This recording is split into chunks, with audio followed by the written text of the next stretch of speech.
àddina bi di xam dem si yàlla di xam li ñu tënk ren moom moo di li ko nit ñi xam moom moo di jëmm joo xam ne que ci dundam xeex pour sàmm yelef ak doomu aadama ci lañ ko xamee ba mu nekkee xale la ko tàmbali gis nañu bu fàttalikoo journal Sopi gis nañu aussi Le Témoin mu di jamono yi nga xam ne que nit ñaa ngi doon xeex pour que Sénégal gënoon a am démocratie et que ñu dog buubu jaam gi foofu lañ ko njëkk a ràññee muy koo xam ne yàlla da ko may mu am kàddoom da doon sori te kàddoom da doon leer ci jamono yooyu ñoom Cheikh Anta ñoom ñëpp ba ñuy xeex ci jamono yooyu lañ ko gën a njëkk ràññee maanaam wàllum journalisme dama tënk rek ñoom Abdoulaye Wade ak ñëpp bu ngeen gisee tey jii yónnee ay délégation c'est que ku ci ne nga xamee ne que ñu la doon toroxal di la sonnal ci wàllu politique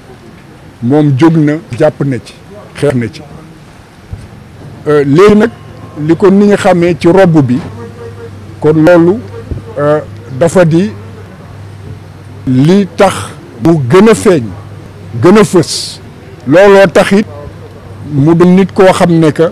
addina bi xamee ko ndax muy Côte d'Ivoire muy France muy Guinée muy Mali muy réewu Afrique yëpp fépp foo xam ne que war nañu mën a taxaw pour sàmm ak yelleefu doomu aadama Kouychiba dem na tax na fa avocat yi bi nga xam ne que moo ëpp turit ci addina bi mu di Jacques Vergès ba nga xamee ne que moom it jaay nañ ko doole di ko néewal doole Kouychiba taxawu na ko dégg nga pour défendre ko nekk avocat kon kooku dafa nit koo xam ne tey Afrique yëpp ñoom ñoo ñàkk mun wax addina bi yëpp ñoom ñoo ñàkk ku mel ni Laurent Gbagbo moom ci boppam toog na ba xamee ne que jël na nguur gi seet ci moom seede boo xam ne wane na ne que avocat bu am xam-xam wane na am na avocat boo xam ne que li muy wax xam na ko làmmiñ bi yàlla may na ko làmmiñ boo xam ne que dafa barkeel te it am na maanaam jàmbaar boo xam ne que jàmbaar bu néew la nit war di ko mën a am xeex ak yellefu doomu aadama boo xam ne que en fait moom mun na ko ñàkk a def kon tey jii naqar la ñu àndal ñii ma nekkal nii ñii ñëpp kii France la jóge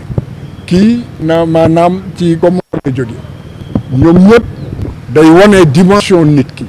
moo di ñu war a xam ñu lu ñu ñàkk ak loo xam ne tey jii naqar bi du ñun ret la te bu ñuy jaal ñëpp la ñu war a jaal léegi ñu may ñaan sunu borom bi mu xare ko ajana mu leel bàmmeelam di yaatal bàmmeelam di ñaanit yàlla ma xolu muñ njabootam wasalaam.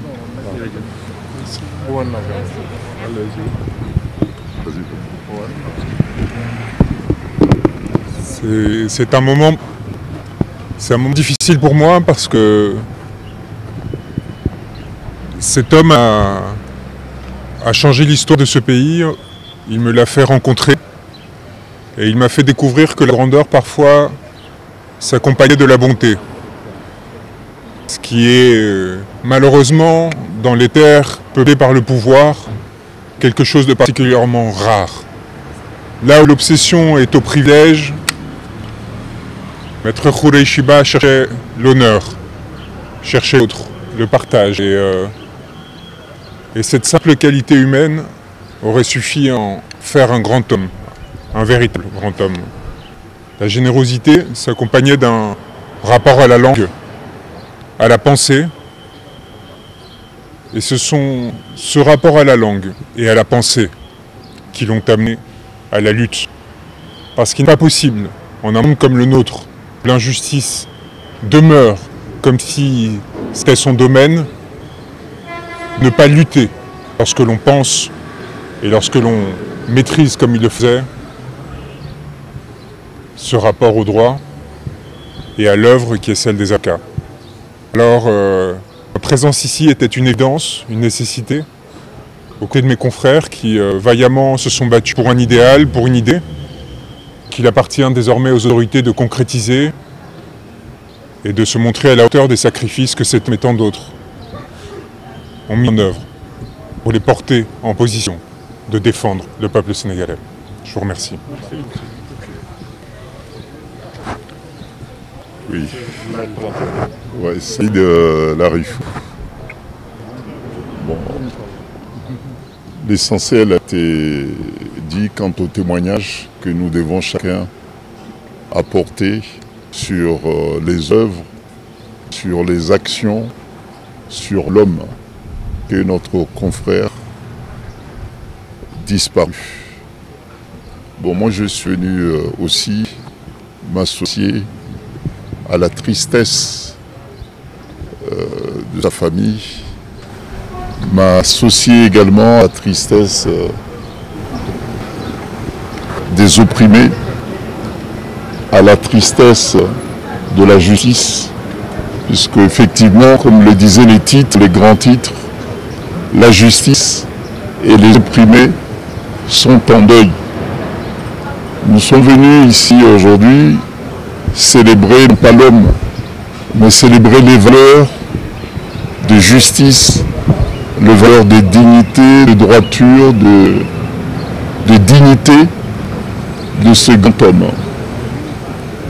Les valeurs qu'il portait nous ont fait rencontrer Koreshi. J'ai eu le privilège de passer beaucoup de temps avec lui lorsque j'étais de passage ici au Sénégal. Et il est évident que sa disparition constituera pour moi, comme des millions de Sénégalais, une perte, un vide. Voilà ce que je peux dire concernant ces grands hommes, mais son héritage moral, son héritage professionnel trouvera sans doute d'autres combattants qui veilleront à ce que son héritage soit respecté et honoré. Merci. Merci beaucoup. Merci.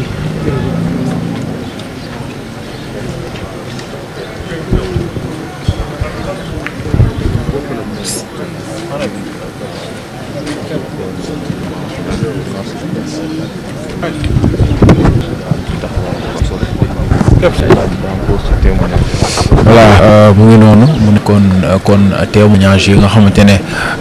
dégg nañ ko ci ñi nga xamante ne ñoom ay collègues am également ku si mel ne kon